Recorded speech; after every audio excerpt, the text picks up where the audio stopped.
Isabella had been warned about the Zertok before she accepted the assignment. They were a warrior species, proud and fierce, with scales like burnished bronze and eyes that could track a heartbeat from across a room. They had conquered 17 star systems before the Galactic Council had managed to negotiate a fragile peace. Now, as part of the cultural exchange program, Isabella found herself aboard the warship Crimson Talon, assigned to work in their nursery. The irony wasn't lost on her. A human Soth, weak by galactic standards, caring for the offspring of the galaxy's most feared predators. The nursery was nothing like the warm, colorful spaces Isabella remembered from Earth. It was all hard metal and dim lighting, designed to toughen the young from birth. The cubs, as the Zertok called them, were expected to be warriors from the moment they could walk. Weakness was not tolerated. Isabella entered the chamber on her 3rd day and immediately noticed something was wrong. A small cub, barely knee-high, huddled in the corner. His scales were duller than the others, and a fresh wound marked his shoulder.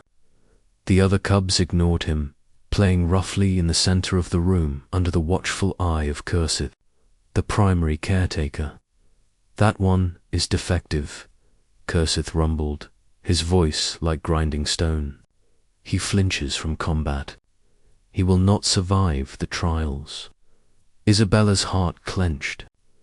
On the Zertok homeworld, cubs who failed the trials were abandoned. It was tradition. It was survival of the fittest. It was, by their standards, necessary. She approached the small cub slowly.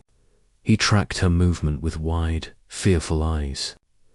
When she raised her hand to examine his wound, he flinched violently, pressing himself harder against the wall.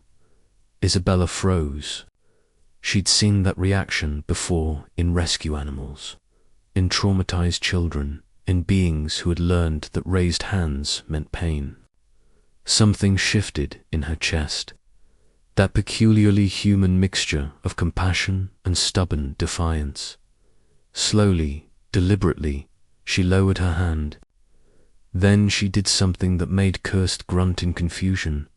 She sat down on the cold metal floor, cross-legged, making herself small and unthreatening. "It's okay," she whispered, knowing the cub couldn't understand her words, but hoping he might understand her tone. "I'm not going to hurt you." The cub stared at her, trembling. Isabella didn't move. She simply sat, patient and still, humming softly an old lullaby her mother had sung to her. Minutes passed. Then, slowly, the cub's trembling eased.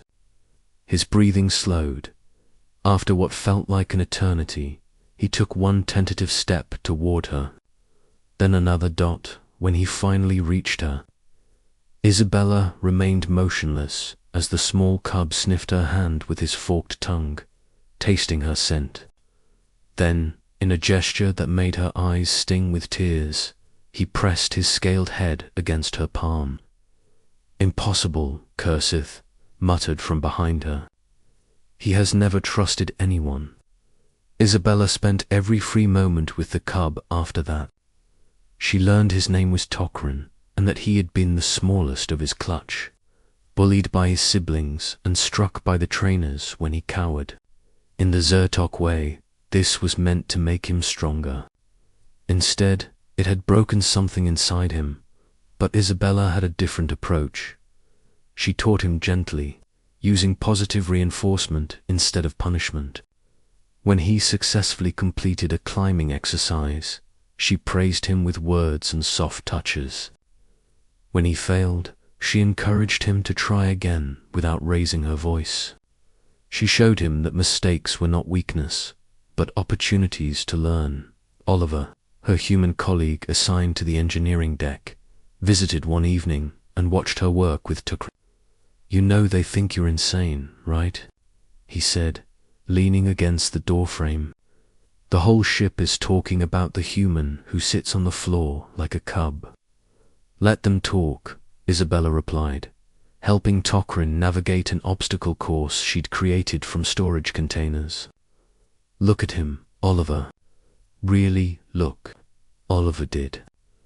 The small cub who had once cowered in corners now moved with growing confidence. His scales had brightened, and though he was still smaller than the others, there was a spark in his eyes that hadn't been there before. He's thriving, Oliver admitted, wonder in his voice. The day of the preliminary trials arrived.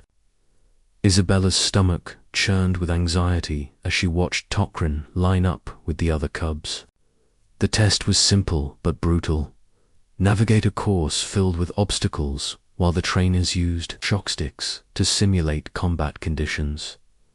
Tokrin hesitated at the starting line. Isabella saw his scales ripple with fear. She caught his eye and nodded once, slowly, then touched her hand to her heart, their private signal. You can do this. The trial began. Cubs scattered, some charging forward with typical Zertok aggression, others freezing under the pressure. Tokrin took a breath, and then he moved not with reckless bravery, but with calculated precision. He dodged instead of confronting, used agility instead of force, turned his perceived weakness into unexpected strength. When a larger cub cornered him, Tokrin didn't cower. Instead, he used a technique Isabella had taught him. He dropped low, rolled beneath his opponent's strike, and emerged on the other side, completing his obstacle while the larger cub stumbled the watching. Zertok fell silent. Tokrin crossed the finish line not first, but far from last. He had passed. Kurseth approached Isabella afterward, his expression unreadable. You have done something I did not think possible, human. You took our weakest cub and found his strength, not by breaking him further, but by Mahei paused, searching for words. By lowering yourself to his level. Not lowering, Isabella corrected gently. Meeting. There's a difference. The old warrior considered this. Perhaps, he rumbled, perhaps this is why the Council fears your species. Not for your weapons or your technology, but for this. Stubborn compassion. You see broken things and insist on mending them. Isabella looked at Tokrin, who stood taller now among his peers, finally accepted. On Earth, we have a saying, it takes more strength to be gentle. Your people have survived by being the hardest, the strongest, the most fearless. But sometimes, survival isn't about being unbreakable.